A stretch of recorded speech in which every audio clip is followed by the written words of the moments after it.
Good. The Omaha City Council is considering a project to demolish some abandoned buildings you may see if you're driving along I-480. The goal here, improve the neighborhood while providing more affordable housing at the same time.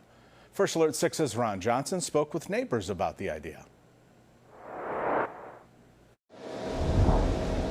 Right now, this is what you'll see at the corner of 26th and Center Street.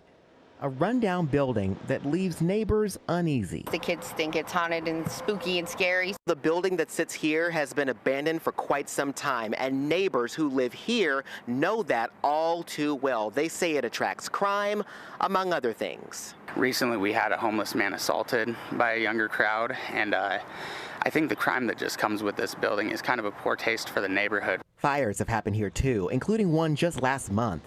OFD believes it was started by squatters. Now a developer plans to tear down the buildings to make way for new apartments and townhomes. The nearly $60 million development will include nearly 200 affordable housing units. Every unit will go to someone at or below 60% of the area median income.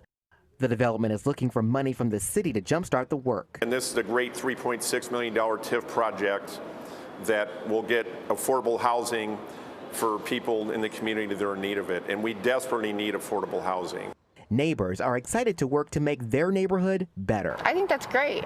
I think it's great. The neighborhood itself is blossoming into something really great. If they do something with it and we can kind of gather together as a community, I think that could really improve the neighborhood a little bit more. In Omaha, Ron Johnson, First Alert 6.